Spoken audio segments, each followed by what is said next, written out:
Debate with Bake. Season 4. Let's go. Here we go, Debate with Bake Sports Show, Season 4, live at Mo City Radio.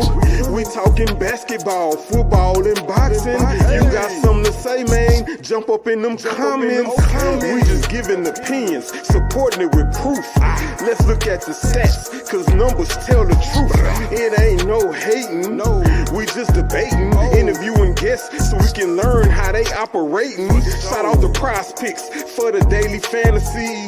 Invest a few dollars, let's do some gambling. C-Bake got the topics, and he keep it cracking. Laro got the commentary, and he never lacking. Cole with the game, he live from the Big Apple. You know, most serious entertainment made it happen. Another sports show, we live from the Mo. Debate with Bake, Season 4, let's go.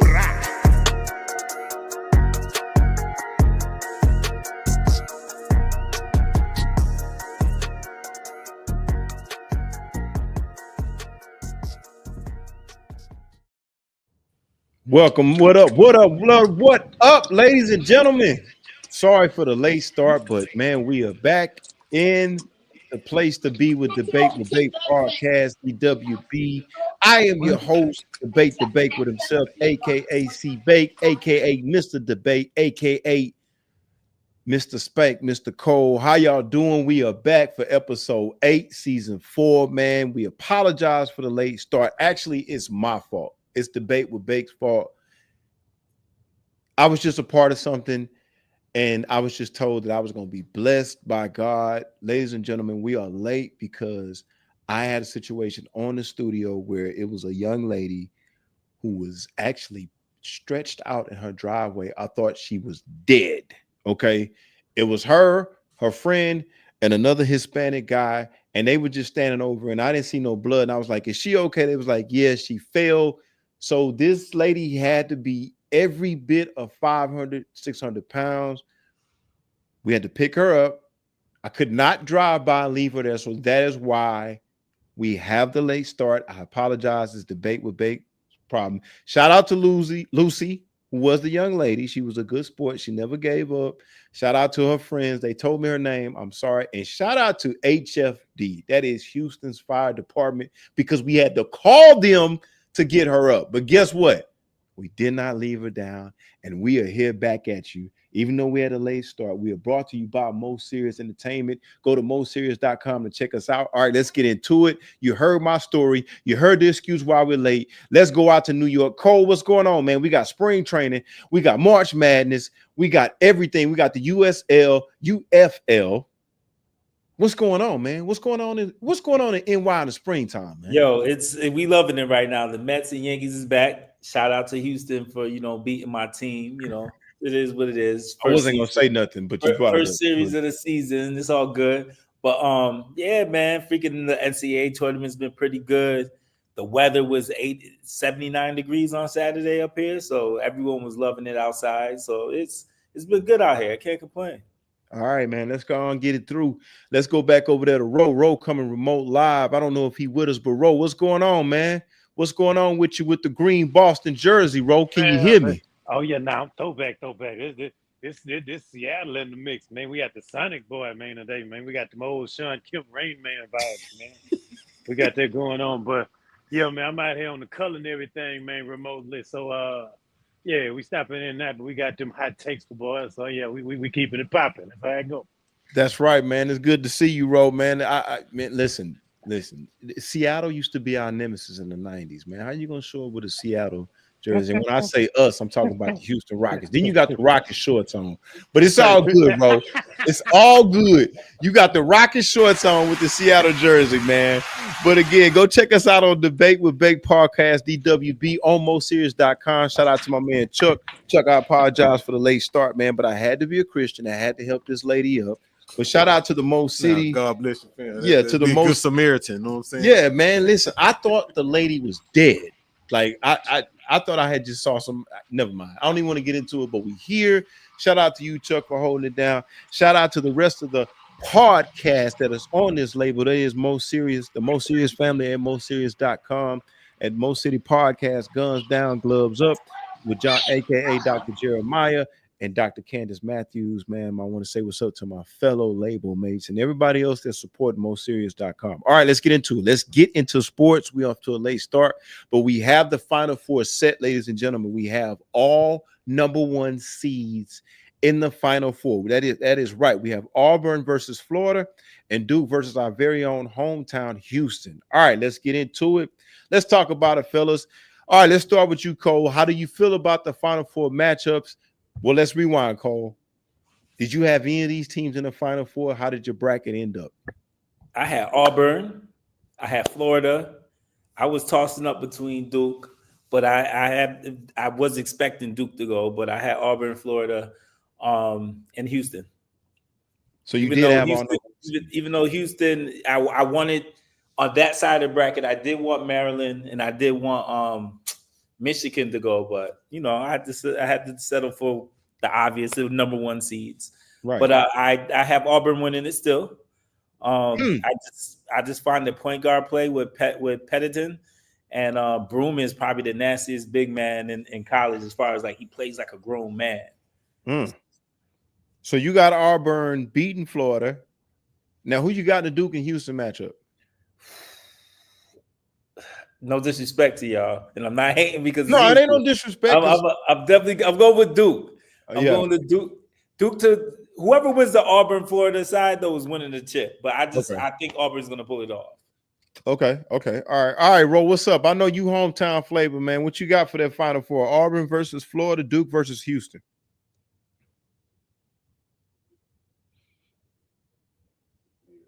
That threw me all the way off. I didn't have Florida or Auburn doing it. I think I had Michigan State going, and I don't know. I just didn't like Florida, but the other side, like I said, I had that locked up even up to now. So I'm batting 5. But I got Duke over us over there, and I like what I saw out of Auburn. Like I said, Cole kind of made me believe, but then at the same time, I like the Clayton kid a lot in Florida. You know what I'm saying? So it's like he's gonna be hard to beat down the stretch. And even with that article before, I didn't know the kid was winning football cat. He got like Mike Vick and AI and all those guys. So the kid got some talent. So it's shaping up pretty good. But the way I saw us fighting, and because it was a pleasant surprise with Houston. We really did our thing. I mean, we did it without Roberts, who was in foul trouble most of the early goings. And I just like the way we defend. I think that I honestly think that Kelvin Sampson has corrected that problem. He's going a little bit deeper on that bench. So I like a few more of those wings. He got some nice wingspan. It's reminding me a lot of that old Nolan Richardson, Arkansas 40 minutes of hell teams that he used to have back in the gap. So I'm really, really digging what we got going all of a sudden. But I mean, if I go by my bracket, I got Cooper and them doing it, man. Well, I'll tell you what. I didn't do a bracket because every time I do a bracket, I always come out wrong. But I'll tell you this. I do think it all played out as it should have, all number 1 seeds. I have Duke beating Houston. I think Duke is just light years ahead of everybody in terms of talent. They won the ACC tournament without Cooper Flag. So I just think Duke, as far as Duke versus Houston, and I love Houston. I love the style they play. Shout out to Rowe. I was going to add to that. It does look like Kelvin has gone a little deeper in that bench. However, I just think Duke has too much talent. I just think they have too much talent for U of H. I don't see any way U of H can win that game, even though I'm going for U of H. I think Duke, with the talent, the length, and they play hard, makes them unstoppable. And they're gonna have the refs. Hey, so here's what I told Cole while we was waiting on you to pull up. I said, I told this to Cole and Lero. I said, we have to keep Cooper to 20. We just can't let him go out for a 30, 40 piece and clown. We keep him to 20, bro, with our defense and the way we've been playing. Nope. I think it's possible for him. No. It sounds like you got a little H-Town flavor. Boy. No, I'm go Cougs, bro. Like, listen. I'm for the Cougs, man. But let me tell you something. Talent-wise, and listen, I'm gonna say this. I don't think anybody touches Duke. If you look at Duke's games, they've pretty much all been blowouts. Everybody else has been in a close game. I think Duke is ahead of everybody. Now, That doesn't mean that Duke is going to win it all. I just think for Houston's style of play is going to give them a little bit of a problem. But the thing about it is Duke has length and they play hard too. So I just think it's a long shot for Houston. Now, Auburn and Florida. I'm not as confident in Auburn as Cole and Rowe.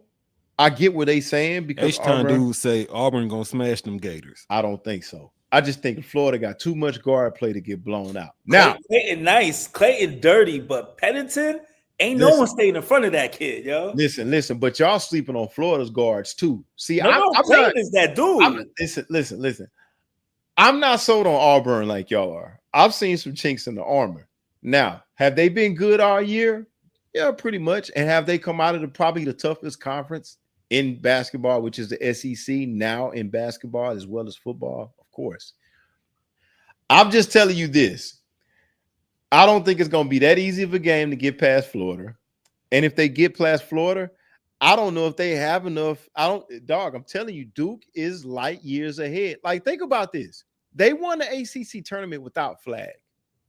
They won that tournament in convincing fashion. And here's the thing.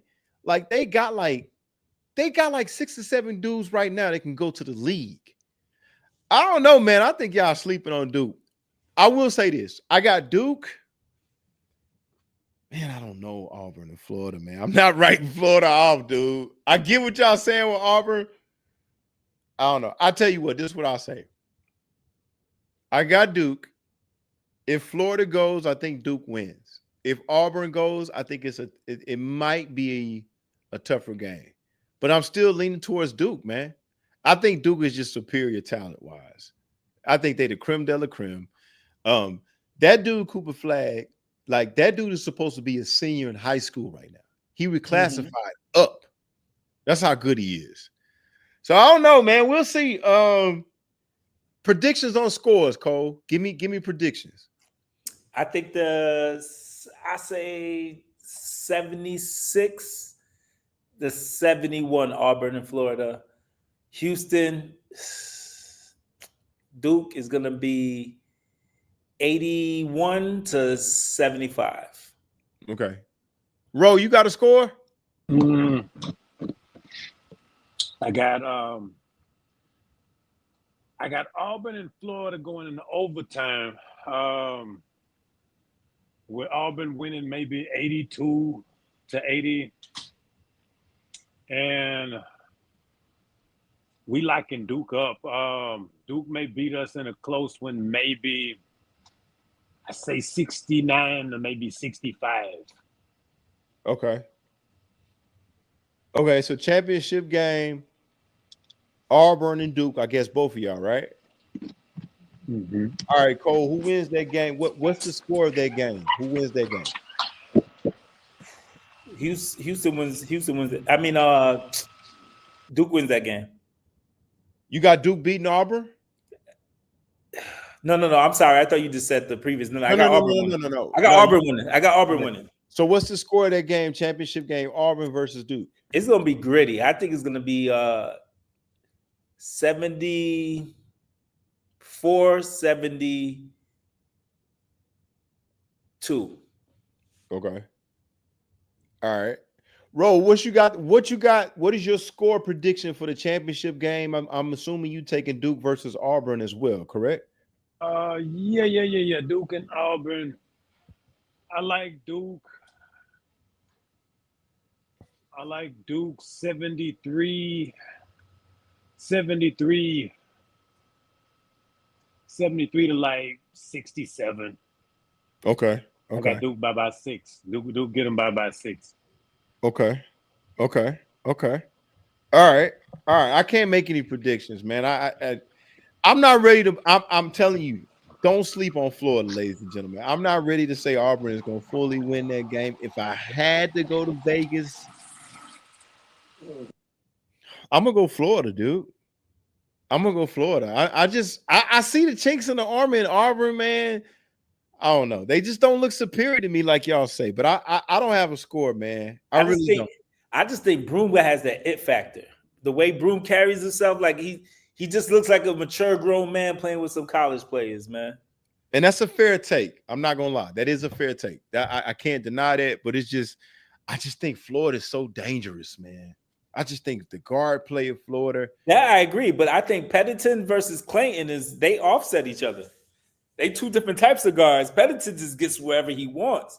And then I feel like Clayton, when I watch him play, I'm like, yo, the perfect team for him. I would love to see him get on the Golden State Warriors, man, and play right next to Steph, yo. I think the way he moves without the ball and how he can create a shot for himself, he'd be nasty with them. All right, so Chuck, who you got in the championship? You got Auburn versus Houston. Man, Gators versus Cougars. Okay, Chuck going with the Dogs. Gators versus Cougars, man. And who win that game, Chuck? You know, well, the bias cat in me is riding with the Cougars. You know what I'm saying? Okay. But I'm also got belief in the homie Cryer. You know what I'm saying? I got belief in him. I got a feeling our center, our 6-year center, you know what I'm saying? This is his last game ever. And this, I think this is the only chance to get a chippy. And so we may see some big double out of him. He gonna leave it all on the court. Yeah. You know what I'm saying? I think that's gonna be the effort that'll squeeze them out a good 3-point victory. You know what I'm saying? Okay. Maybe even a buzzer beater or a last minute shot or something like that. Okay. So Chuck going with the emotion of the underdogs. Okay, I'm with it in that. I ain't even gonna call them underdogs because they all number ones. That's true. They all number one. As far as odds, like Okay, everybody got odds. Yeah, Auburn and Duke winning. So I don't know, man. I'm with you, man. I'm just not sure, man. I can't even make no predictions. All right, Chuck, because of the show, do you want to go straight to the fantasy? Do you want to do fantasy? Do you want to do a sponsor segment, or do you want us to keep going? Because we might cut this show short just because of my tardiness. But shout out to MoSerious.com. Make sure you give us a thumbs up on MoSerious.com and check us out, man. My co-host got Auburn versus Duke, with Auburn winning the championship. I got Duke versus, I don't know, I might take Florida. I'm thinking about going Florida, and I think Duke wins it all. I think the talent of Duke. Yeah, I'm with H-Time, dude, man. When we say H-Time versus everybody. Okay. All right, so let's jump into a sponsor, and then we'll jump into the prize picks as well. Okay. And then I got time, so just don't pin on the guy. Okay, all right, cool. We ain't gonna keep Cole up too much, even though Cole on the East Coast, man, and he an hour ahead. So we're gonna cut the show a little bit short, man. Yo, rep the movement with Mo Serious Fashions. Copy your fresh snapback or hoodie or a tee, all representing the Mo City Podcast, Debate with Bake, or Gloves Up, Guns Down. Everything is custom made with love from our top-notch manufacturers. We got a dope range of colors and sizes to fit your vibe. Everything from blue, red, green, black, white, and more. Rep the Mo and keep it fresh, fam. Hit up MoSerious.com/merchandise and order today. Let's go.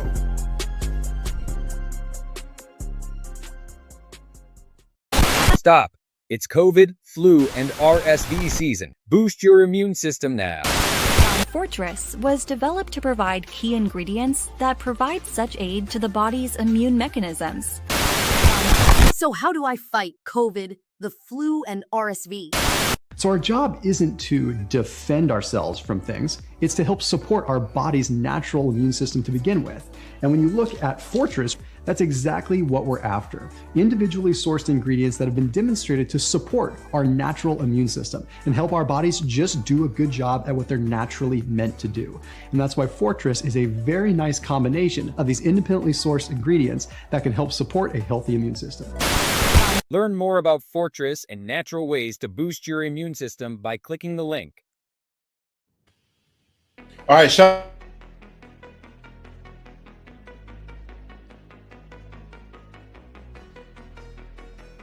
Men's Fragrance, your home for 100% authentic men's cologne.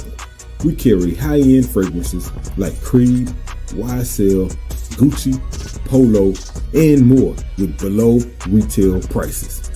All orders come with free shipping. Order online at mens-fragrance.net. Men's Fragrance. Smell good for less. All right, shout out to MoSerious.com and all our sponsors. Make sure you go check us out on MoSerious.com with those products, as well as Mo Serious gear, Debate with Bake gear, Mo City the podcast gear. all on moserious.com. Check it out. Go check out our sponsors and get a fresh snap pack and some gear, man. Some smell good. And dig some this, smell dig good, this. We shipped the order to Phoenix. Okay. Somebody ordered the YSL and they ordered a Creed joint. And this was a couple of weeks ago. I meant to share this with y'all. And I don't promote that company. I only promote it through this podcast. And so I'm giving credit to that order to the podcast. You know what I'm saying? So right. Anybody who tapped in right now, if you'd like to smell good, man, go to mensfragrance.net for real. We got legit, authentic fragrances and free shipping. So they had to watch DWB or any of our podcasts to get that because you run the same sponsor thing. Yeah, it was one of our podcasts. Okay, all right, cool. Well, shout out to whoever did that, man. Shout out to whoever's supporting the Most Serious family, man. Make sure you check it out. And yeah, man, that's good news to hear. All right, let's get into it, man. We ain't got that much time. Let's just stick with the big topics. The big topics this week have been in football. Mainly, everything has been around Deion Sanders. First and foremost, Colorado has given Mr. Sanders, Coach Sanders, a 5-year, $54 million contract extension. All right. Now, I know what Cole's going to say. All right. Cole thinks he's well-deserving, and Roll probably think it's deserving too. I actually think it's deserving. Now, my question to you guys is this. What should be the expectation level for this? Because here's the thing. I think it's low. You can just say that. It is deserving. I would have loved to see him 70. One of them. But see, that's what I want to talk about. Because see, here's the thing. I actually don't have a problem with it because at the end of the day, as much success as they've had, and they've had a lot of success at Colorado. And I don't think Colorado could have got on the map as far as they've gotten without Coach Sanders. The question is this. Are they ready?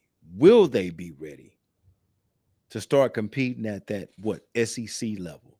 Because at the end of the day, as good as they've been doing, and it's a part of the maturation process as far as what's going on. Like they went from being nobodies, and I don't want to quote unquote shit on Colorado because I really don't. But let's just be honest. They have not been relevant in college football for years.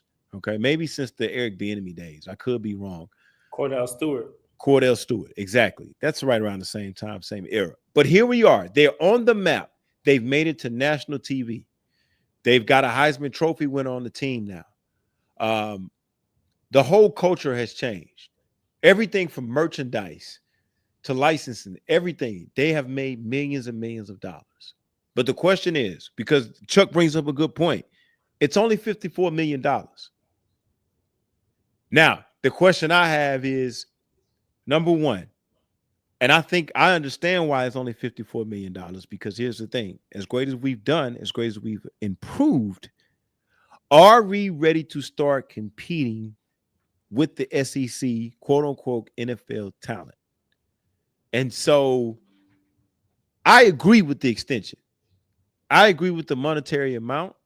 And it may not be Deion's fault as far as, they've been good but not great.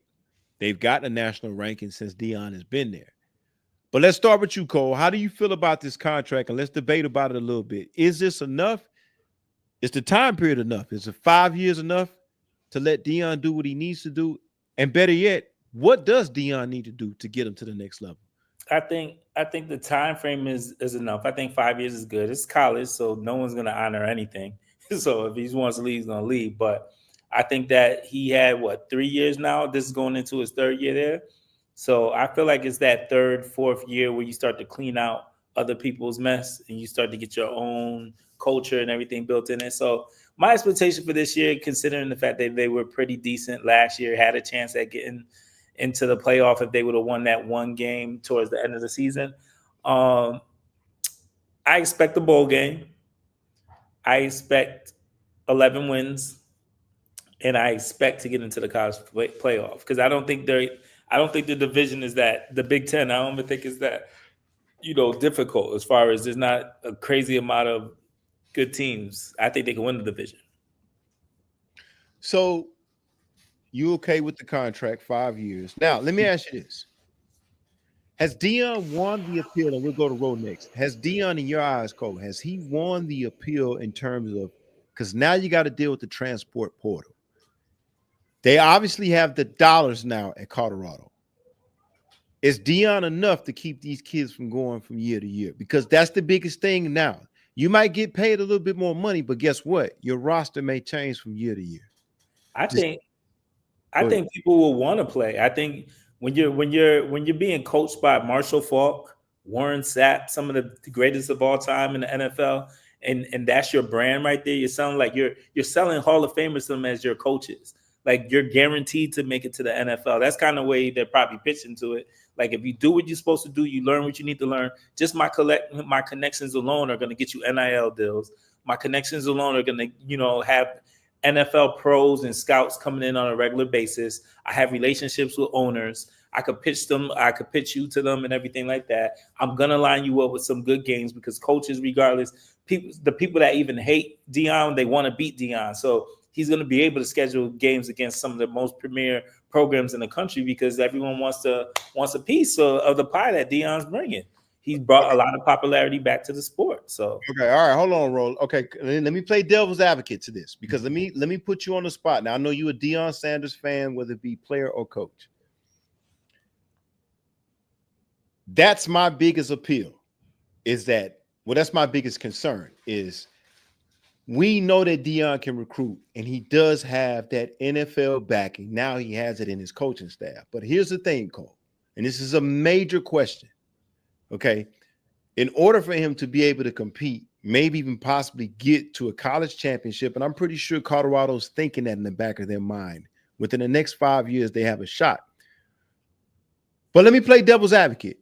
If I got a kid that's already a 5-star, because I'm talking about 5-star kids now, because that's going to be the aim for Deion. Deion can get 4 stars. He can get 3 stars off his name.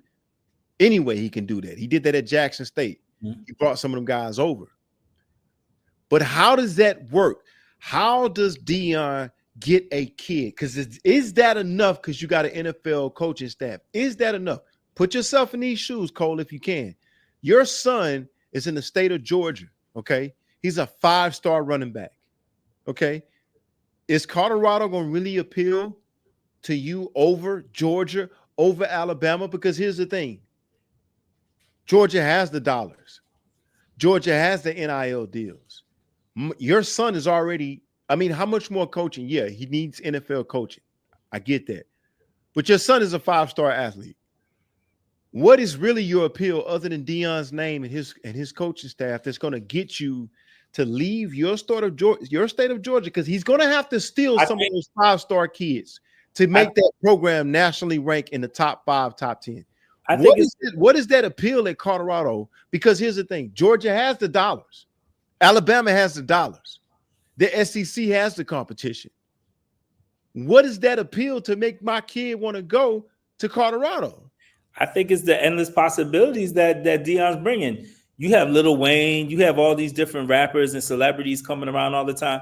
That's opportunities for Nils. That's opportunities to be in music videos. That's opportunities. You don't think? Hold on, wait. I don't mean to cut you off. What does that have to do with my son going to pro football? Because we got. I totally get what you're saying, but these kids are thinking about at the end of the day, Deion's bag is no bigger than my bag at Georgia. Deion's bag is not that big compared to Georgia. I hear what you're coming from, but dudes is trying to monetize their brand, and there's no better coach or organization to be with than Deion right now to monetize your brand with the connections and the popularity that he has in the sport. What coach is doing what he's doing? It doesn't matter. You're not hearing what I'm saying. My son is already a 5-star athlete. He's gonna get the same NIL deal at Colorado. He's gonna get the NIL deal, but he's also gonna get the opportunity to meet people that he probably wouldn't have met going to let's just say a coach who doesn't have the popularity and the connections that Deion has. And so you telling me Kirby Smart, all the NFL players that he got, they can't come in his locker room and give a halftime speech? I'm pretty sure NFL, but when I'm talking about Hollywood, I'm talking about rappers. I don't care about Hollywood. I care about the NFL. But what I'm saying that you don't care about that. A majority of these dudes are about building the brand and making some nil money, being famous, being on social media, and all those things. So that's what Deion Kardashian. You said Deion can sell your son plays in Georgia. Your son is the number 1, number 2, number 3, number 4, 5 running back in the state of Georgia. The Bulldogs are beating down your door on top of Alabama. You telling him to consider Colorado just because of what this coach has versus everything that Deion is trying to get, Georgia has, Alabama has. What's the appeal? Because we get Lil Wayne to come perform at halftime. That's my point. As great as a job he's done in Colorado, can they still compete with the SEC? He's already flipped the number 1 rated or number 2 rated, one of the top rated quarterbacks to flip over to come to Colorado when he was. That's what I'm saying, though. It still remains to be seen. Ro, what do you think? It still remains to be seen because as great as a job he's done, it's still not the SEC. It's still not the SEC. And you think the SEC ain't got bag money like that? The SEC got bag money, but they don't have the other piece, yo. What is the other piece? The other piece is the Little Wayne and the Hollywood. Be able to monetize yourself. The connections that Deion had. These coaches ain't offering all the stuff that he's offering. What do you mean? We talking about Georgia. We talking about it. They still got the same $60 million contract deal with Nike that Deion has. It's just Deion gets to get his own shoes out there. Let's be real. Georgia and Alabama been on this level for a minute. Like, no disrespect to Deion, they trying to get there. Now, they riding off of Deion's name recognition, but that's my point. Where is the talent coming in? Is the ability to win a national championship coming in? It's going to be early. Like I said, it takes 3-4 years for you to get a program cleaned out from what was there previously. It's going to be all right. He's going to be all right. Ro, what you think? Jump in on this debate. I think he's got enough time, man. I think 5 years is the perfect amount of time. I think that the NIL era, so to speak, owes a great deal to the coaches like Deion and stuff like that. You know what I'm saying? Because think about it. Before we were like Fab Five guys and these boys were getting paid under the table, we all knew what was going on. But, you know, there was no way to really get it until the sanctions came and they were taking scholarships away. And, you know, the debacle that happened at the U and Ray and them was going there. You know, and 50. I think 5 years is a perfect amount of time. I'm not necessarily going to pencil in natty contention in that particular in that particular regard, but I think anything you get out of them is better. They go into a bowl every year. I think they're gonna keep the influx of kids going until because that's what they've got to really monitor is just Deion's potential jump to the next level because they're gonna be trying to post Deion year after year just to get him to come on to the next level. But like Cole said, man, it's the intangible stuff of the HOFers, you know, that's coming in there in that program, like that speech from Marshall to the running back and the skill position players and stuff like that. It's like you can't ask for better grooming. And it's like I understand you're a 5-star, but at the end of the day, there's a long list of 5-star guys that get used up as well. You know what I'm saying? Messing with the Georgias, messing with the Alabamas, messing with the big dogs, even with, you know, since the transfer portal has been open and whatnot, you know. But no, man, I'm all for it. You know what I'm saying? And I like that. I'd be more inclined to send my kid to Deion just on the strength of straight up, that's a brother. You know what I'm saying? And that's the other part I was about to throw in. You know what I'm saying? But y'all got to remember this. That ain't all. Listen. I get it, man. Like, we from that era. I would do the same thing, too. But listen, let me tell you something. The kid from Maryland, they asked him in basketball. They asked him, what is it about this coach from Maryland? You know what that kid said? He paid the most money. He didn't say nothing about him relating to me, relating to where I come from, or he came to the projects to see my mom, nothing like that. He said they gave me the most money. He said that on national television. And that's what I'm saying. And you can always have mercs like that, though. You can always have, you know. But I'm saying this, though. We looking at the influence of Deion because we know that that's our era. Okay? What Deion has got to still compete with in most mid-majors, all of that, because Colorado – I don't know if we consider them a major. Maybe they are. But at the end of the day, it's not even so much about, in today's college climate, it's not even so much about who your coach is, it's how much these kids can get paid. And that's what I'm saying. That's why I say the Deion effect is in a play. The Deion effect to me has been successful because that model works because we're taking a team from nothing to something. Okay, cool. It's like I tell people all the time, there's basically 2 types of coaches for me. So in particular the NFL, and it might be the same thing in college football. It's like a coach that can take you from nothing to something to where you're competing. And I think Deion has done a great job of that. But now here we are. Now we're trying to climb to the Georgia, Alabama levels. And what I mean by that is, Kirby Smart, we all know that Kirby Smart has nothing in terms of leader. I'm not going to say nothing. Let me rephrase that. But when it comes to the leadership of men, we think Deion is probably the best or one of the best in college football. Okay. But now when you get to this national level, when you talk about SEC, when you talk about 14, 15 teams in this division that's got multiple kids going to the NFL, okay? It's not just about the appeal of Deion and his coaches. These kids are going places for the bag, okay? And Deion, as much as he's done for Colorado, and I give him all the credit in the world, one of the things about Deion being at Jackson State, what we know from Jackson State and Colorado is that he can take a team from nothing and make them something. We give him a lot of credit because that's a lot of groundwork that you got to do. But here's the thing. Now, how do we compete with, and I think Deion's on the right track. That's why he's getting all these pros to come help him, because that's the appeal. But at the end of the day, these kids want to get paid. Yeah, they care about prime time, but we're not talking about the kids that come from nothing that go to something. We're talking about the kids that automatically know they going to the NFL. Automatically know it's not about whether or not I'm going, it's where I'm going to get placed. Do I care about coaching? Yeah. But you know what? If I go to Georgia, we're going to compete for a national championship anyway. So, yeah, I love Coach Sanders, and this is me being devil's advocate. I love Coach Sanders, but who giving me the bag? Because at the end of the day, that's what it's all about. That's why everybody's so upset about in college basketball and college football. It's like, man, it's cool to be the great coach, but how much you going to pay me? Especially if I'm a 5-star. Because I can go anywhere. Like Deion got to pay me. That's how these kids looking at it. They got to pay me. Wow. All right. If Georgia, if I'm the number one running back in Georgia, and I'm playing devil's advocate, I'm actually on y'all side. I'm just telling you what the other side is saying. If I'm playing devil's advocate, Georgia just wrote me a check underneath the table for what? 10 million? They're going to put my mom in the house. Deion going to do the same thing, but guess what? We're going to be in the SEC championship, though. Yeah. Look at it like this, though. Deion going to do the same thing. It's going to be on the up and up because they be on the brothers' back. You know what I'm saying? All the paperwork going to be intact. Like, they've been giving bags under the table forever, which is cool or not cool. You know, the merit of that is still under review, we're going to say. But, you know, with Deion, they was on him because he had investors from Dubai putting their money in the NIL account. You know what I'm saying? It's like they already want to stop Deion anyway. So it's like it's just gonna be.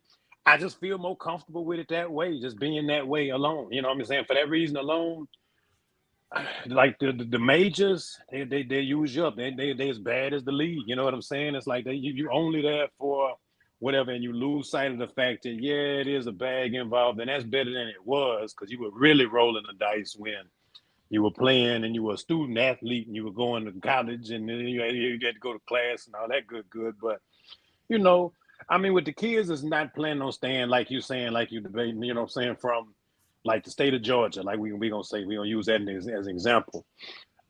You know, I mean, those kids are gonna go where those kids are gonna go. And see, that's my point, bro. I don't mean to cut you off, but those are the kids he gonna have to go after to compete with them kind of teams. No, but look at it like this, and he will be there with the transport photo. Travis Hunter was a kid who didn't have nothing, who was great, but Deion was able to get in on that early because that's what I'm saying. These kids went to Jackson State. But it's a totally different ball game now. It's not. It's like Colorado. The reason why it worked so much in Colorado because they were so much like Jackson State.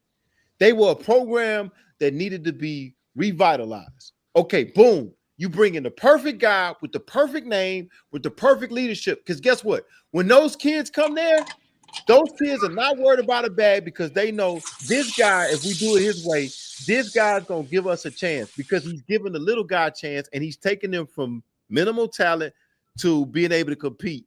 So now we get a number 20 ranking, but it's different now.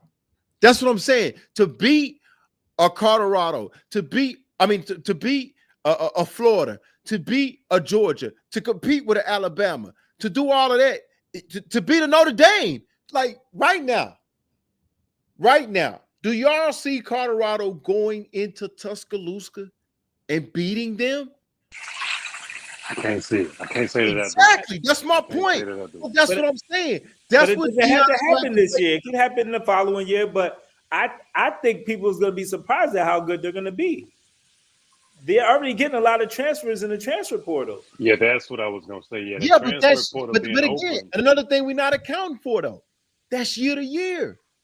That's what I'm saying. He's still building. Until you have a good program.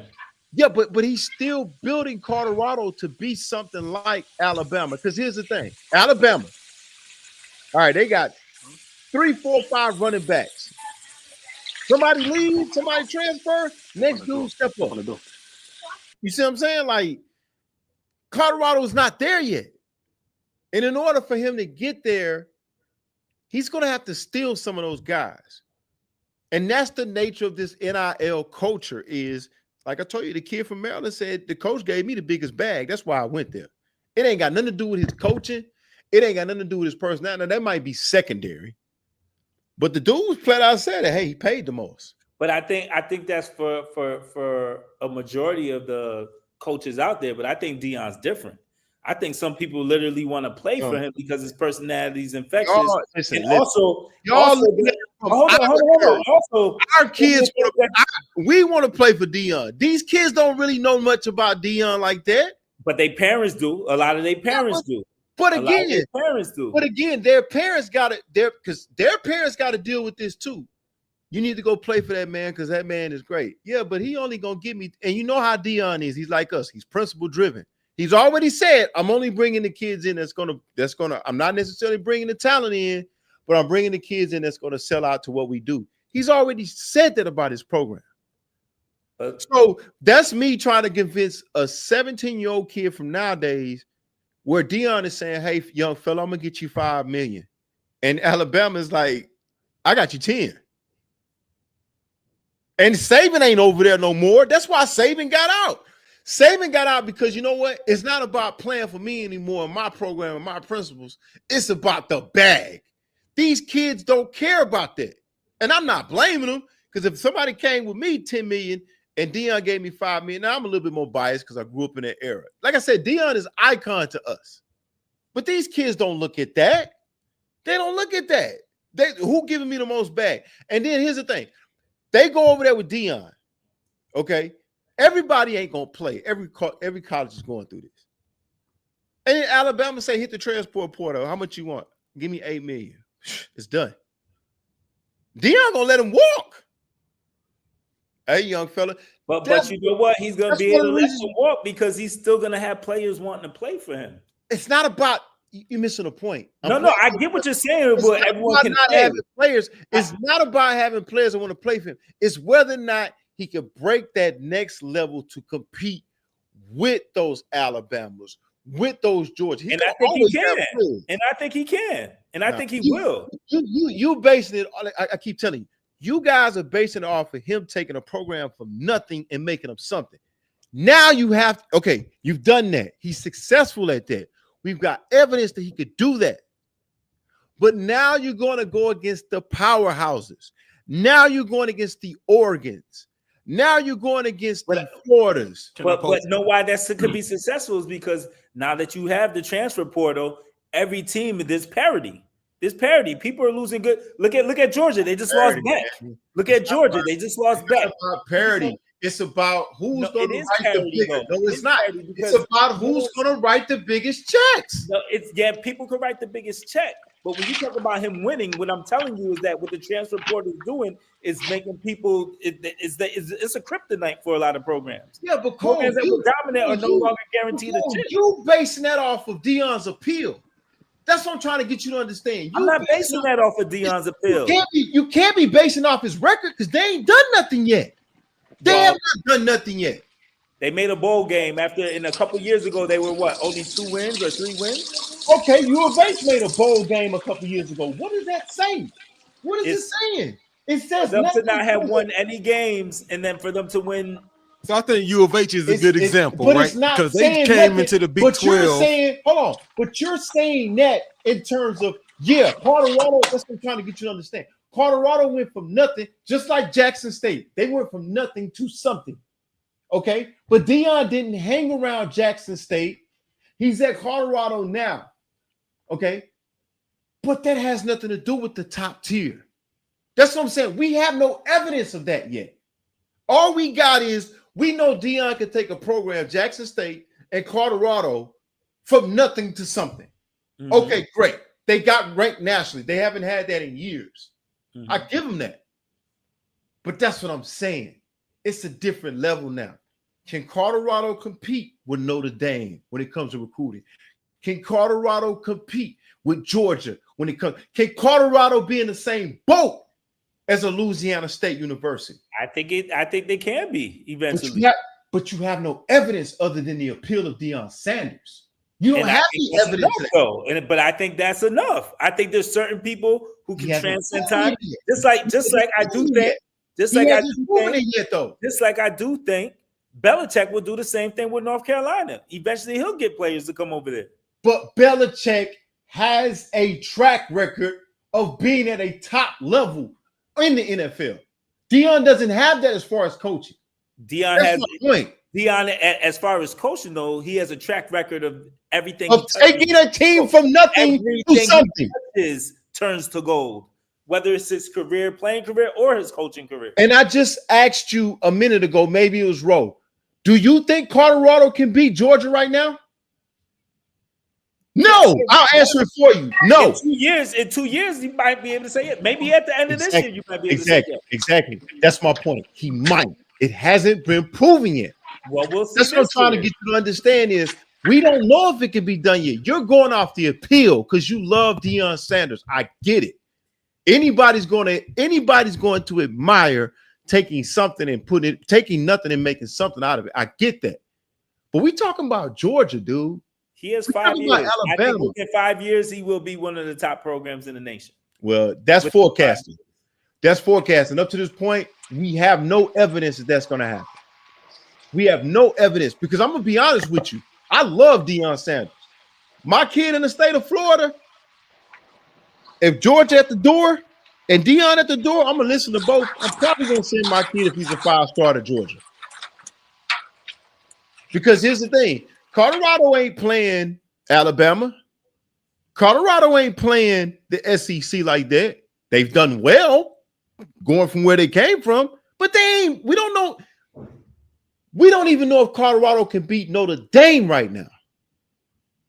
Like, we talking about historical programs. That part I get. I'm not arguing, but we're talking about a couple years from now. I do think. But that's what I'm saying. I think it's unfair for y'all to put Deion on that level yet when he hasn't proven it yet. Well, it's not about Deion. I feel like the SEC is a war zone anyway, bro. I would be less inclined to send my kid out there because there's the likelihood that they sustain that injury, in division play, just in the SEC and that in slugging it out in the SEC. Come on, bro. They might mess around. Don't do that to me, bro. Come on. Whereas, like, look at how Shadua did, with Pro Day, like this nigga would throw at the combine and shit like that. So it's like, don't do that to me, bro. If I if your kid is one of the top kids in the nation, you sending your kid to that SEC, bro.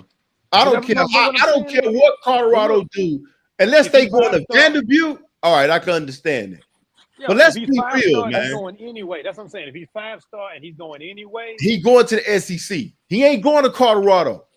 He going to the SEC. Possible, man. You look at homeboy that just left, the quarterback that just went to Michigan that they just recruited. He was being recruited by either Georgia or it was Alabama, and he left them to go play in the smaller conference in Michigan. Yeah, that's because he wasn't the top dude. That's why. That's what the transfer portal is for dudes that ain't the top dude. That's right. You got the choice now that you didn't have in our era. He's the number one rated quarterback in the nation that came out, 5-star athlete. Well, at the end of the day, one to slip away. You're sending your kid to the SEC, dude. Y'all can say whatever y'all want about Deion, and I get it. Deion is an icon from my era, but let's just keep it real right now. You sending your kid to Georgia. I don't care what Deion, I don't care if Warren Sapp down there. I don't care if Jerry Rice show up down there. You sending your kid to Georgia. When them checks say Georgia on it, and every time we play, it's the Jets, the Texans, the Cowboys showing up to them games. Listen, they ain't got to make no calls like Deion do. All they got to do is show up. That's all I'm saying. Like, I get what y'all saying. Like, y'all, I want Deion to do great, but I also know there's a curve for Deion that he's got to overcome. It ain't just gonna be about his name. I'll give y'all some information real quick. Last year, out of the 32 5-star recruits that went, Texas got most of them, followed by Georgia, then SEC, followed by Georgia, then Alabama. SEC. Am I right? Isn't that Southeastern Conference? Mm-hmm. Do y'all hear anything about Colorado being in there or the appeal of Warren Sapp or Deion Sanders? No. Baker. Ohio State and Oregon. Thank you. I didn't even think about Ohio State. Ohio State and Oregon was year 3, Baker. But I'm just saying, like, you keep forecasting.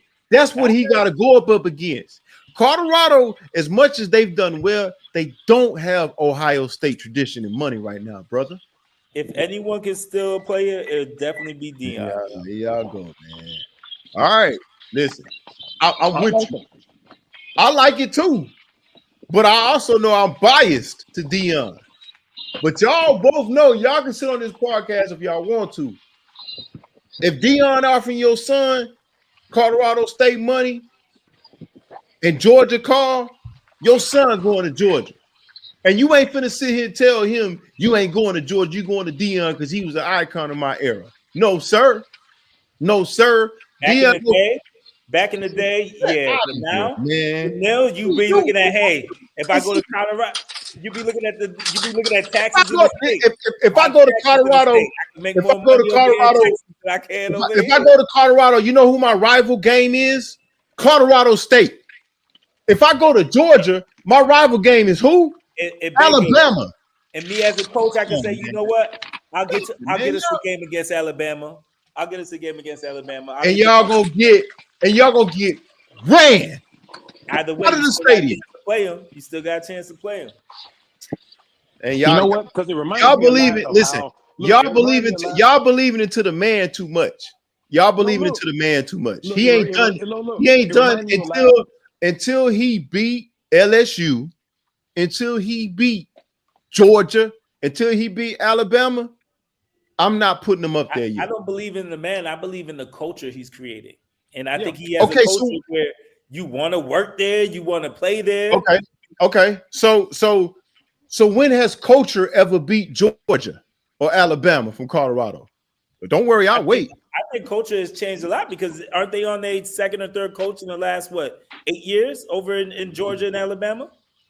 Okay, but Cole, it reminds me a lot of that Johnny football team when right before they went to the y'all talking about culture in an NIL era. How can you build culture in the NIL era unless you're a major? Come on, that's what makes it special, though. But that's what makes Deion special. Been able to do that. What makes Deion special as far as coaching? I'm still waiting for the answer. Have they beat a top 10 team yet? No. What makes him special? It's the relationships he built with his player. It's the organization. Translate that to an Alabama win. Have they beaten Alabama or LSU yet? I'm waiting. Baker, this is his second year. He hasn't even had a chance to flush everything out. And that's my point. I think they will. And that's my point. Let them do it first before you start putting them up. And I think they will because, to be honest with you, Georgia and Alabama have been vulnerable. Vulnerable to the SEC? Yeah. Vulnerable, period, though. Cold. Like, that's what I'm saying, man. Look at it. You have Ohio State, you have Penn State, you have all these teams. Okay, and all those teams blow Colorado State out by 20 points right now. Which one you want to pick? Penn State, Ohio State, Michigan? Which one you want to pick? You want to go Big Ten? Will beat them as of last year, but this is a new year. This is a third year under Deion. Okay, so Chuck, Chuck, save this episode today. That this man is saying that Colorado is going to either be the Big Ten team, or SEC team. I'll tell you what game they're going to win. No. Don't back off of it now, because that's what you're saying, right? I'm going to tell you who they're going to be. So who they going to beat from the SEC, Cole? Hold on, I'm telling you who's on their schedule, and I'm going to tell you who they're going to beat. No.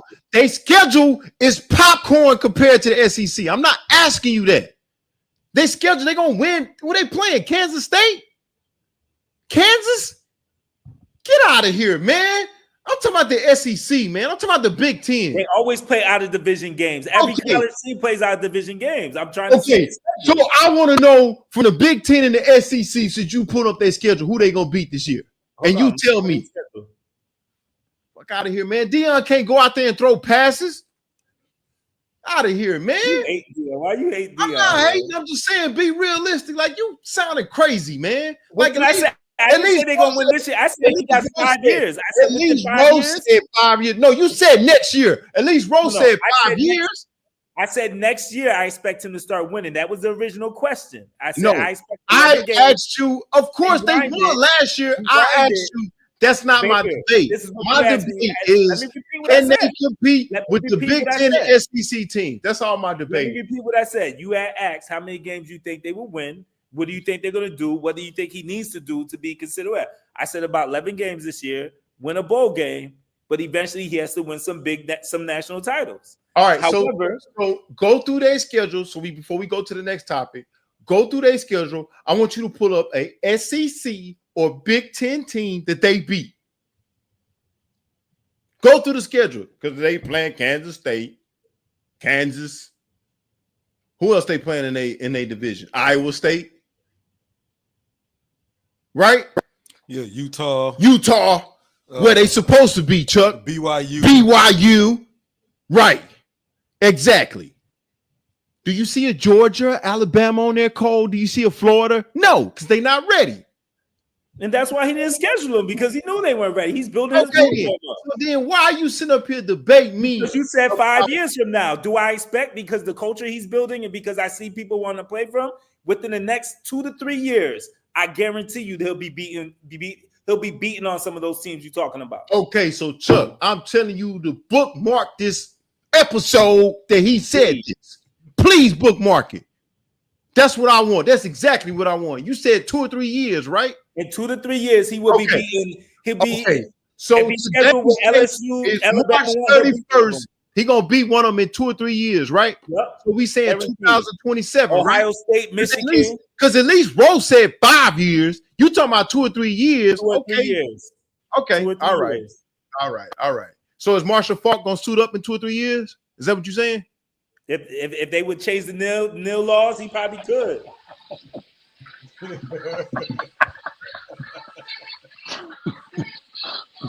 And he'll probably rush for 200 yards on Alabama too.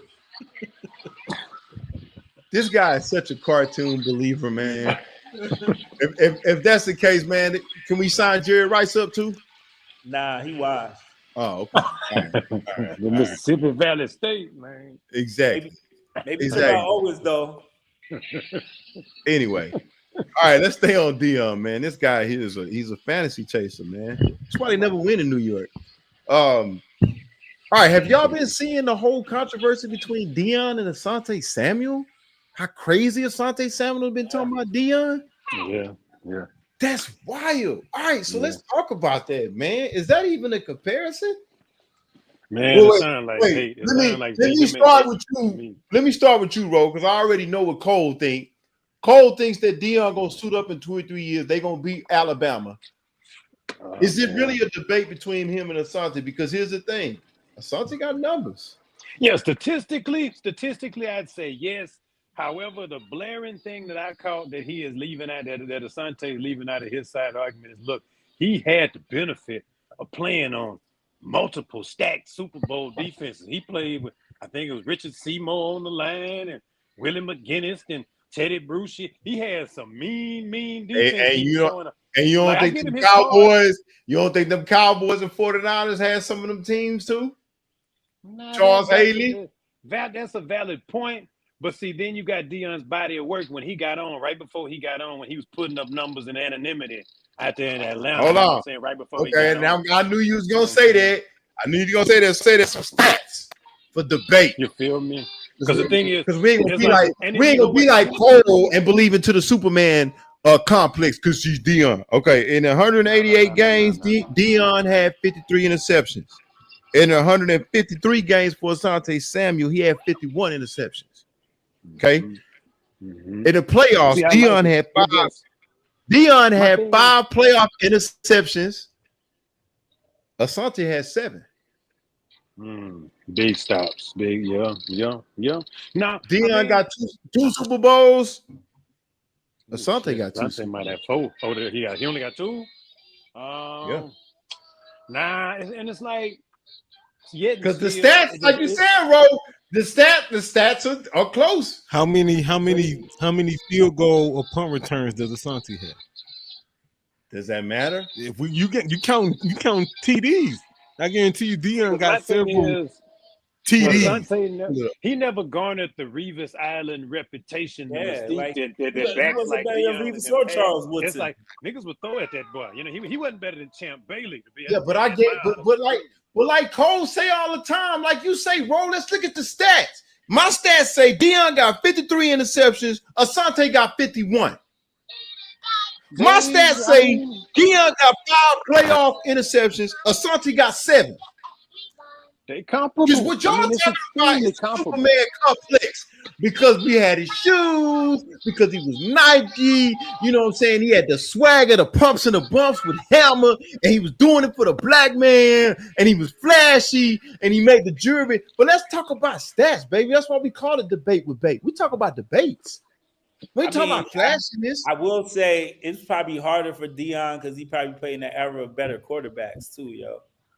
Oh, so now we're going to the quarterbacks. There's that. Now we're going to the quarterbacks now. Okay, so now we're going to go that route now. I'm just saying, like, it's easy to get interceptions when you're playing against Daniel Jones and freaking Mark Sanchez and Geno Smith. So my interceptions, so what you're saying is my interceptions ain't valid because I'm playing against somebody I can't help playing against. I'm not saying they're not valid. I'm just saying you got to consider the era of the competition. But what does that have to do? What does that have to do with me putting up my numbers? As a matter of fact, it's because you watch dudes put up numbers now, like putting up 30, 40 points a game in the NBA. Now, like once again in this debate, nobody can give me facts. They can just give me opinions because we love Deion. Because Asante never had the Revis Island effect. I'm giving y'all numbers. And that's the reason why Asante had more playoff interceptions. But look, because he played against Jay Cutler. Okay, Asante problem ain't Deion. Asante problem is the real Revis. Shit, Revis Island was in existence while Asante was supposed to have been putting numbers up. So and Revis numbers are not better than Asante, so we can shut that debate down right now with facts too. I don't even know Asante was the best corner in New England history. And that is opinion. Again, we're talking about facts. We're talking about stats. That's opinion. Okay? Let's talk about stats if we're going to debate because we know y'all love the Superman complex because Deion played baseball, because Deion ran track, because Deion ran the 40 in the curl at a 4.2, and Asante because he played with Belichick and he played against sorrier quarterbacks, his stats don't matter. But I thought we was going off facts, baby. Yeah, well, them balls might have been deflated. Ain't no telling, bro. I don't know. Like I dig Asante though. I mean, it kind of disappointed me. This whole beef kind of disappointed me, to tell you the honest truth, because I kind of expect them. Honest to God, truth is, Deion's numbers ain't no better than Asante's. All right, so I got some more numbers for you. I got some more numbers for you. On TV One. How many touchdowns he got? How many? So in reference to like the returns, I only found 6 returns total for Asante. But it's not my fault they didn't put me at punt return. Yeah, it is their fault. You're not good enough. You're not good enough. So not good enough. So that's what we're doing. So that's what we're doing. Okay, so let's just stick to the corner position. Let's stick to the corner position then. Hold on. We're gonna go to the corner. So because Bill Belichick decided to get somebody else, and San Francisco couldn't do it, and the sorry ass Atlanta Falcons couldn't do it because the reason why he played punt return for Atlanta because they were so bad. Okay, so because the Patriots that good, we're gonna fall to Sante for it. I got it. Well, because the Patriots were that good that they didn't have to use one player to play 3 or 4 positions, we're gonna fall to Sante for that. I got you. Go ahead, Chuck. Give me some numbers. So because the Patriots was a dynasty, and they recruited right, and the Falcons didn't, and the 49ers barely did. That's a Sante spot. That's what you said in your debate. On any team, Deion would play kick returner and punt returner, except for maybe Devin Hester, and he probably would have been back there with Devin Hester at the same time returning kick. So we're rating cornerback versus cornerback because I'm talking about cornerback stats. We're rating cornerback versus cornerback if you can run a kick return back. So cornerback Asante got 6 pick sixes, and Deion got 9 pick sixes. Okay, 3. Still better than Deion Baker. You wilding right now. I'm not wilding. How am I wilding? You tell me. I want you to tell me stat wise why is he not up there with Deion? Finish me the stats, Chuck, please. Yeah, so 6 and 9, right? Because for that stat that Chuck said, I got a stat here that say Deion got 5 playoff interceptions and Asante got 7. So we can go. Let's go for another stat. Okay, Deion won the what was that you said, Chuck? The running back, the running back. Okay, Asante returns, kick returns, and pick sixes. I'm not talking about and pick sixes. Okay, let's talk about pick sixes. I'm not talking about punt return, kick return, man. And interception yards. Okay, well, he got more interceptions. So and yards. Okay, balance out. I mean, he got more interceptions. I'm just giving you the stats. Okay, Deion has more interceptions and more yards. Well, this say Asante got more playoff interceptions. What site you looking for, Baker? Okay, that's stat for stat. All right, let's go. Let's take out the kick return stuff then. So we gonna fault Asante because Belichick ain't put him at the kickoff return. That's what we saying, right? Baker, you know for a fact your man is not better than Deion, yo. I don't know. Tell me how though. I'm doing a healthy debate. I'm just saying, if I was a quarterback, I'd throw at that nigga. I ain't gonna lie. Like, man, look. Okay, just like I didn't fear Revis like y'all did. I feel that too. I ain't fear Revis like you. But you know what? They went out and they got the real Revis to take Asante job after a certain point. Well, that's fine. So did they did with Deion. So what are we talking about? I guess I'm just saying, man. Let's get out the complex. They actually brought Deion out of retirement to start with the Ravens. After being out the sport for a while, that's how great he is. And pull up his numbers for the Ravens. Let's talk about that. Let's pull up his number for the Ravens since he was so great with the Ravens. Asante? No, the Ravens with Deion. Since Cole talking about he was that great with the Ravens, because to me he looked like Elijah Warren in Toronto when he went to the Ravens. Nah, he ain't look like that. Yeah, like Cole, get hero complex, man. Like debate. Get out your hero complex. It ain't that much gap other than the rap videos and the kick returns. It ain't that much of a gap. That's get out of here, man. Let me get it. So Cole was wrapped up in and play for the sorry ass Falcons and then catch a plane to go play for the good Braves. So you saying the stats make him better? That's what you're saying? No, I'm saying it's not that much of a gap. That's all I'm saying. I'm saying numbers. My dog sound like Suge Knight, man. You don't want your DBs all up in the curl. Nah, because we talking about we talk about okay, we want to pull up punt return. Well, it ain't Asante Samuel's fault that they didn't put him at kick return. The Falcons put Deion at kick return because they were so bad. Well, no, I mean, let's keep it a buck though. They didn't put that nigga on kick return because he wasn't good enough to play kick return. He wasn't that explosive and athlete. That's not what I'm saying, bro. What I'm saying is they're that bad that Deion had to be that good. And with Baltimore, he had 3 interceptions one season and 2 another season. And that was how many years into the league? 1, 2, 3, 4, 5, 6, 7, 8, 9, 10, 11, 12. 13-14. 13 and 14 season, he's still getting interceptions. Okay, That's Cole. super diminished prime. Oh, okay, Cole. Patrick Ewing scored 15 points with the Seattle Supersonics. Why are we bringing back schools? We talking about Deion Sanders right now. Because that ain't impressive to me. That ain't impressive to me. 3 interceptions in one season. What is that? We talking about Deion. This is a grown man who's been out the league. He left the league in 2000, came back in 2004 and 2005. Let me ask you this. So no. Let's just stick with the stats. So a cornerback who gets 3 interceptions in one season, that's great. Baker, he was out the league for 4 years. I'm not asking if he's out of the league. I'm asking, that's impressive. That's what I'm saying. You on this hero complex. Because he left the league and he came back. Nobody does that when they left the league. Well, guess what? Michael Jordan left the league, came back and didn't win, and he was upset about it, right? No, peep game. It's impressive. It's impressive because when niggas don't throw at you, you know what I'm saying? Like what we're saying is in Baltimore, this is what we're saying. He wasn't getting cooked. That's what I'm saying. He wasn't getting cooked. Like so in Baltimore, he had the same appeal that we had in Dallas and San Francisco. Is that what you please tell me that's Nah. That's what I just wanted to make sure. I just wanted to make sure because 3 interceptions is a regular football season. So Sauce Gardner only had 1 interception this season. And he wasn't impressed. Look at the Jets. That's great. Exactly my point.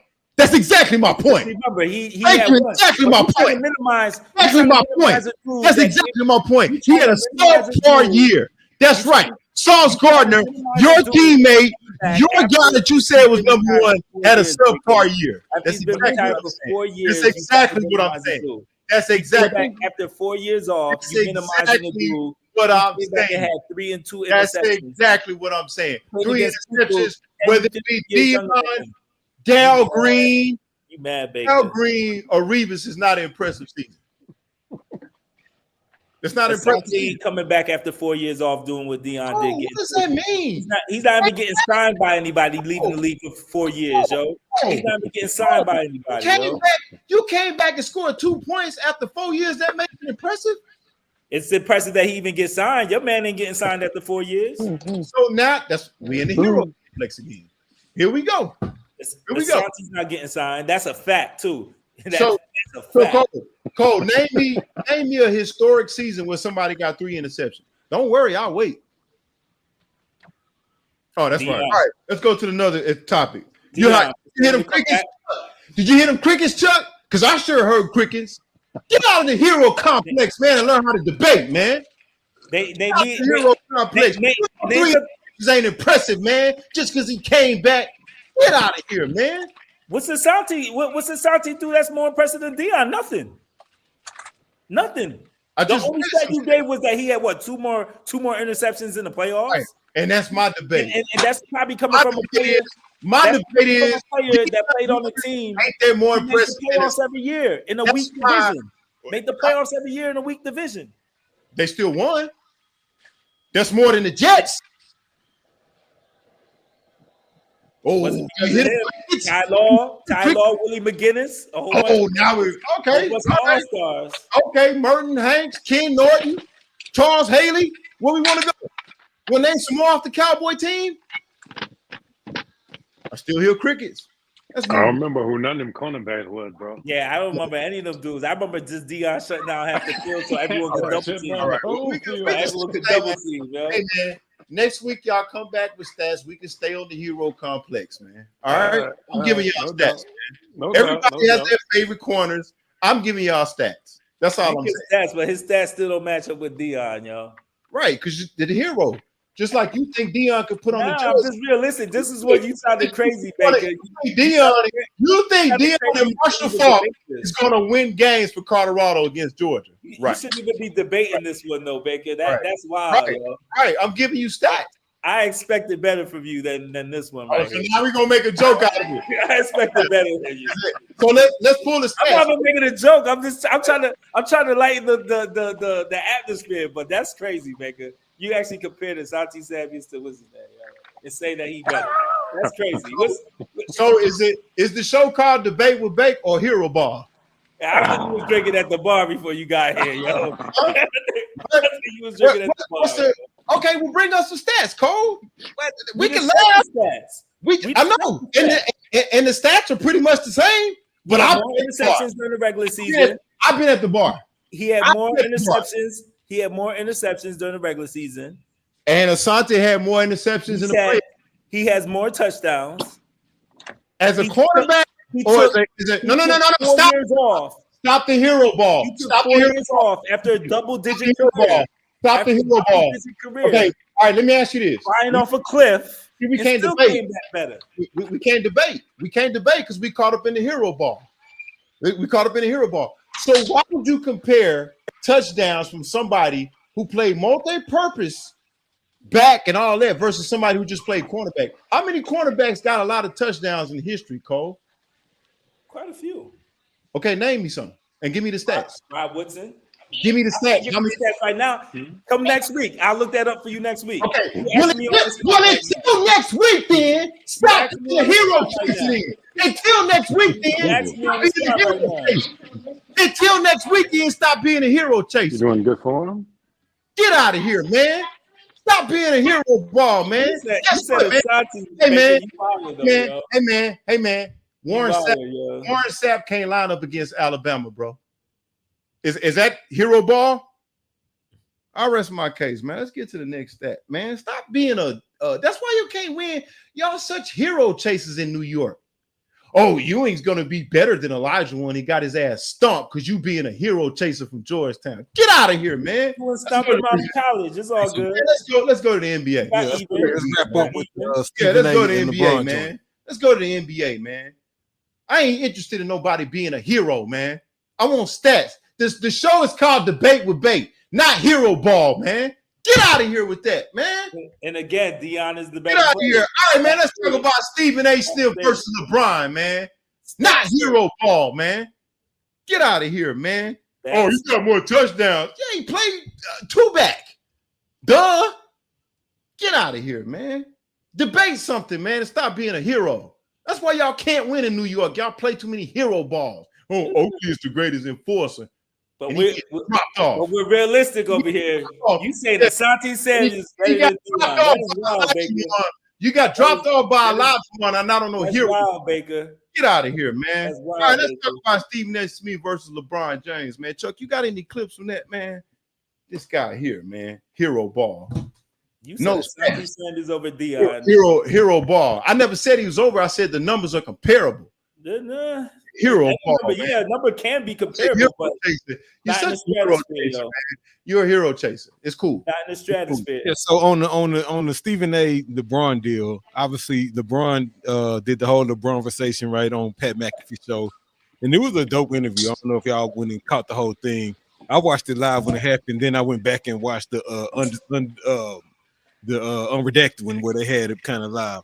And so I really just wanted to toss the question to y'all to see if y'all agree with which side, right? Bron basically saying it was he don't mind people judging his son, but it was the personal attacks on him.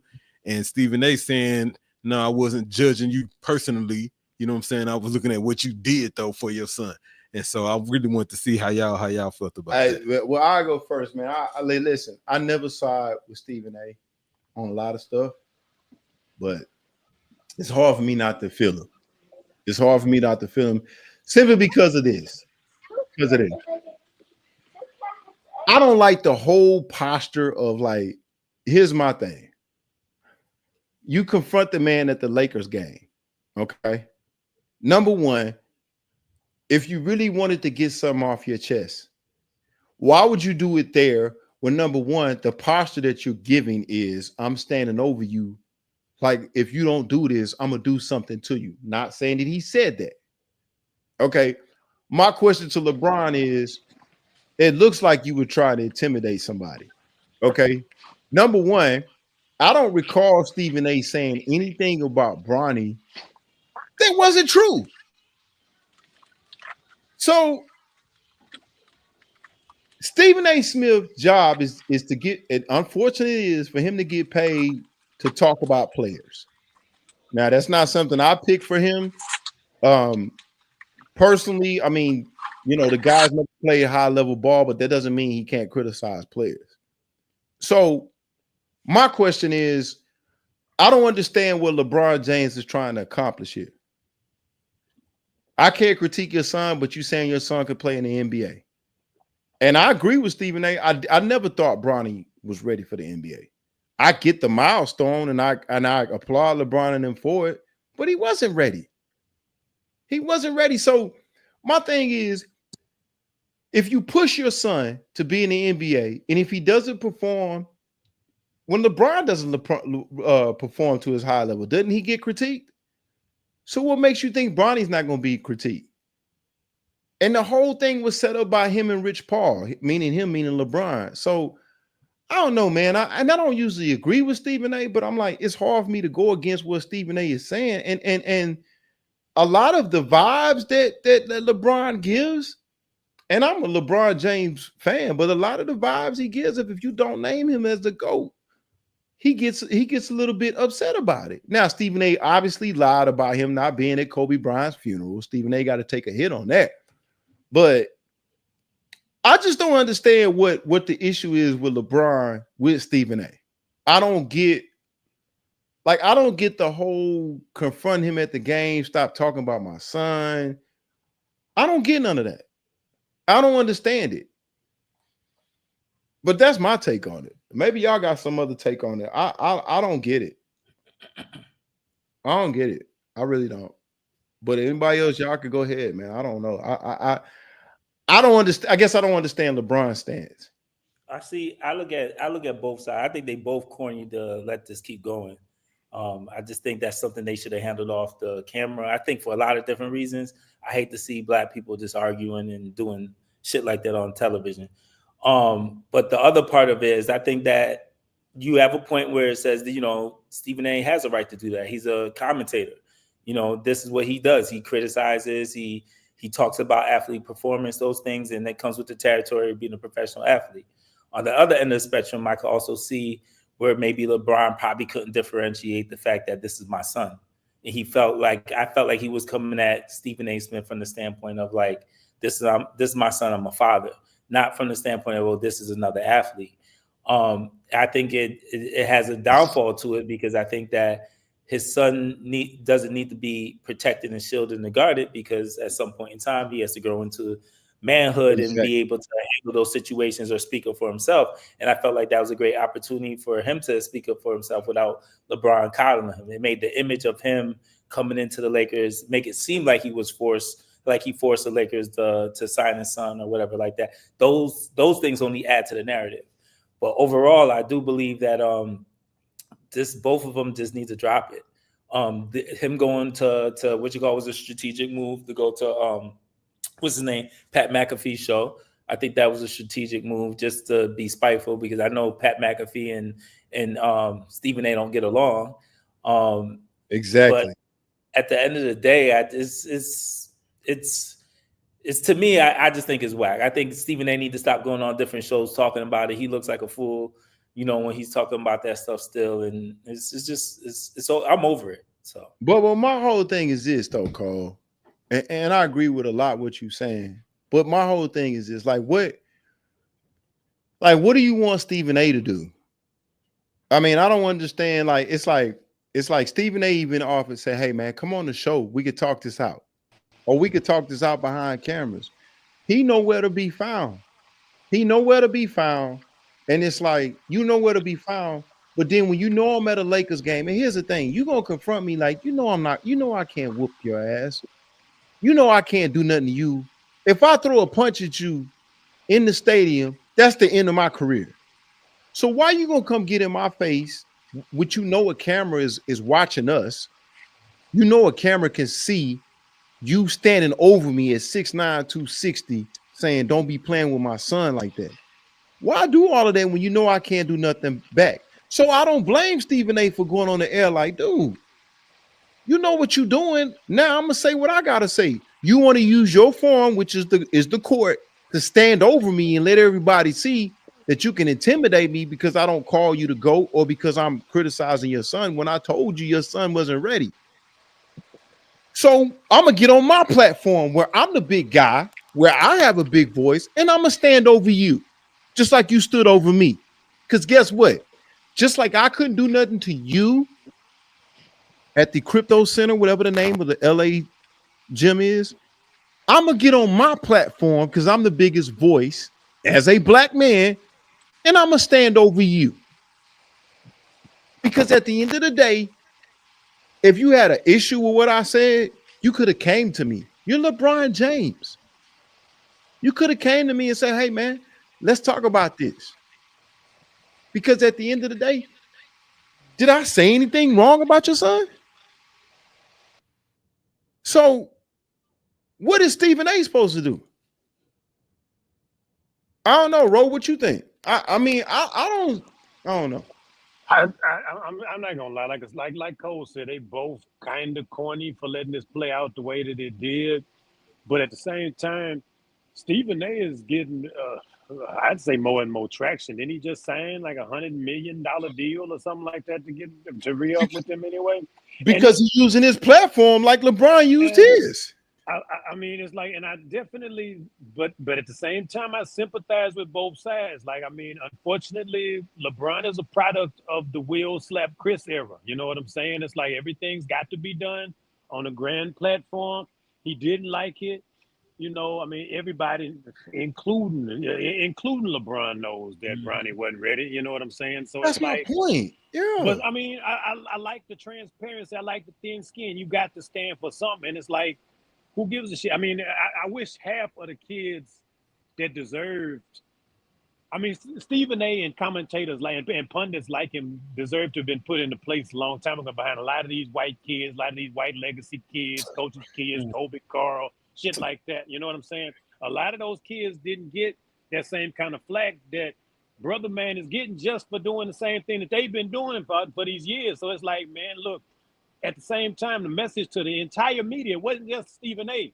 Get off, Bronny's dead. You know what I'm saying? It's like, let that kid. It's like there's a lot of kids in the NBA don't deserve to be there. Like real shit. Yeah, but at the end of the day,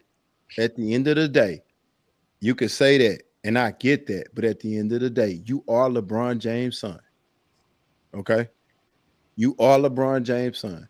If your daddy, yeah, but if your daddy and Rich Paul gonna sit up, if your daddy gonna and he did this, if your daddy gonna say that you better than a lot of NBA players, and again, it's not, and that's the problem I have with LeBron. Okay, don't come at my son like that. Okay, you the one who came on here and said he was better than a lot of players in the NBA. See, that's the problem I had. That's why I feel Stephen A. Smith, because you didn't have to say nothing. You could have said, hey man, whoever pick up my son, I'm happy for him. If my son get a shot, yeah, but Ro, you can't say that. And then your son playing with Matthew Dellavedova and shit yeah, like but, that. but Ro, you can say that because you the man. Yeah. You can't say that your son is better than half of these players, and then he get out there, he can barely get 2 points. He's gonna get eaten by the wolves because of your spotlight. That's true. Because of your spotlight. For him anyway. I mean, damn if you do, damn if exactly. But it doesn't make it better when you say, as LeBron James, my son is better than 50, because it's your voice. I'm not saying it's fair. You are the man. So when you say that, you're welcoming your son to criticism when he doesn't live up to that. And that's somebody else's interpretation of role. They're not gonna say nothing. They're not gonna say nothing about Dellavedova because he's not LeBron James' son. But think about this. It's on the flip side of it that you got potentially the same situation with the GOAT's son. You know what I'm saying? You got them entitled. You gonna turn Bronny into this entitled jackass who get ride around with a bag of dope, talking about, look, man. But that's his dad. That's my point. His dad is doing that. His dad is doing that. Like any other GOAT son. Like let's just say. I mean, we can't say Jordan because neither one of his sons made it to the league. But you didn't hear Jordan saying, somebody need to draft my son. He's better than half of the players in the NBA. Did you hear Jordan say that? Nah, you didn't. You didn't. Matter of fact, Jordan probably Kwame Brown his boys away. Exactly. So that's what I'm saying. I'm all for it. Like, I'm with y'all in the sense that, hey man, if some of these dudes can't get contracts, his son, I understand that. But when you say that, and who you are, you LeBron James. When you say that, and your son, it's unfair to your son because now your son has to perform to a certain level. Just don't say nothing. Just say, hey, man, I hope you get it. I put it this way. It was a win for the culture, but it was bad for the NBA. We'll say that. It was good for the culture because I like to see a black man, black father standing up doing what he got to do. You know what I'm saying? And regardless of the situation, that's unprecedented, and we need more of that, period. But at the same time, the NBA got a problem because it's like, hey, who's in the driver's seat? We got a marketing problem. We got a problem with the product. So it's like now we're pushing a watered-down legacy product, you know what I'm saying? Which is another issue in itself. So I don't know. It's a slippery slope. It's a slippery slope. Listen, I think it's the responsibility is on LeBron James. I think you should just let your son play. Encourage him. Don't get up there and say just because you LeBron James. And there won't be a repeat with Bryce. I think Bryce will have an easier transition. Well, and I think Bryce is better, and I think LeBron's gonna learn from this. I think LeBron's gonna learn from this. Just be quiet. Let your son do his thing. Like Dominique Wilkins and talk crazy about his sons and Gerald Wilkins, he let him play. Or even what you call it, Carmelo with his son. He just lets his son shine. He let him play, exactly. Don't Carmelo's son is better than Bronny's son, in my opinion, than Bronny. But you don't hear Carmelo saying, you don't hear Gilbert Arenas. Gilbert Arenas, his son is probably one of the top players in the nation, and he criticizes him all the time. His dad is like, yo, man, he ain't good enough. Or he ain't ready yet. So that allows the press to stay off of his son or put extra pressure. That's all I'm saying. But anyway, man, we get to the shout outs, man. We did enough hero ball tonight, man. Shout out to my man Cole. Boy, you know what I'm saying? I think we should get a Deion Sanders cartoon on. Hold on. Before I get off, because you want me to look up some stats. I'm just gonna put the Asante because we ain't finished hearing all the Asante Samuel stats. So he had 439 tackles, 7 forced fumbles, 3 fumble recoveries, 164 pass deflections, 51 interceptions, and 6 defensive touchdowns. I'm pretty sure Deion probably had way more defensive touchdowns. That's why they just categorize it as total touchdowns. I'm not gonna say. You read it, man. Oh my God, man. He had 512 tackles. I'm trying to get off. He had 512 tackles, 53 interceptions. Wait. How many tackles he had? 512 tackles to your man 439. 53 interceptions to your man 51. Freaking 10 forced fumbles to your man 7 forced fumbles. Wait. Is it 7 or 3? Because you playing with that. Is it 7 or 3? He had 7. Your man had 7. So 10 is 7. 10 is 7. 10 and 7 is pretty much the same. Go ahead. Your man had 3 fumble recoveries. My man had 13 fumble recoveries. Okay, what does fumble recoveries have to do with cornerback play, man? Because that goes with your awareness on the field when there's a loose ball. Come on, hero ball, man. That's a ball hawk. That's a ball hawk. A ball hawk. Like Deion was stripping everybody and causing fumbles when we know he didn't even like the tackle. Can we get off the hero ball, man? Can we just say Deion's status is a little bit slight better than Asante? Can we say that? No, we got to be the hero ball. Anyway, shout out, man. 512 and 439 is slight. That ain't slight, man. Here we go, man. Here we go. Let's do our shout outs, man. $39, you have 512. Shout out to University of Houston for making a Final Four, man. Anyway, shout out to Coach Rick Pitino for becoming the first coach ever to win conference titles with 5 Division I teams: Boston University, Kentucky, Louisville, Iona, and now St. John's, man. Shout out to my man Cole for starting a new Deion Sanders cartoon on Saturday morning where we plugged the 95 Deion to the 2026 Colorado Buffaloes roster so they can play against the Alabama Crimson Tide. We'll put Deion in so he can shut down their number 1 receiver, Chuck. And we'll also throw Warren Sapp in there. We'll dress him up in a Colorado Buffalo uniform, and we might as well throw in Marshall Faulk if we can do the same. We're going to insert them in on Saturday mornings, Chuck, before they play.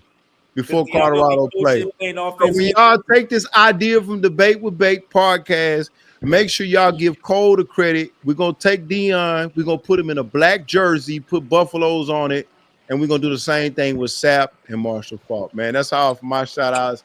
Anybody else got any shout-outs, man? Yo, shout out to – you go first, Laro. No. No, you go. I just got one. Shout out to Diana Taurasi. I had you mixed up with Rebecca Lobo, baby. My bad. I really, that was all on me. You know what I'm saying? I went kind of hard. If we could go on that, that was totally my bad. I had your face placed with a completely different husky. You did? You know what I'm saying? So, look, Diana, it's all love, baby. You know, 100. Shout out to Deion, to still be in people's heads. Even after he retired, had people talking about him. Shout out to Deion for coming back and having 5 interceptions after a 4-year layoff and starting on the Baltimore Ravens back in 2004. Man, matter of fact, we're just going to end on that note.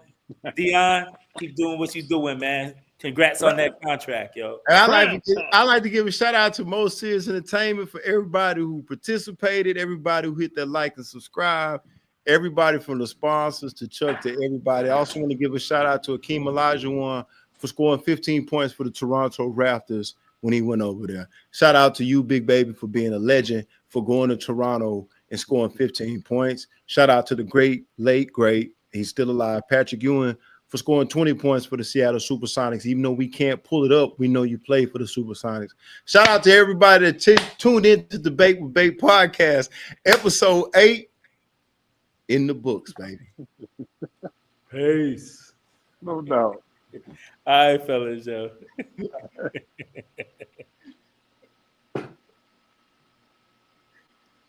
Hey, we got to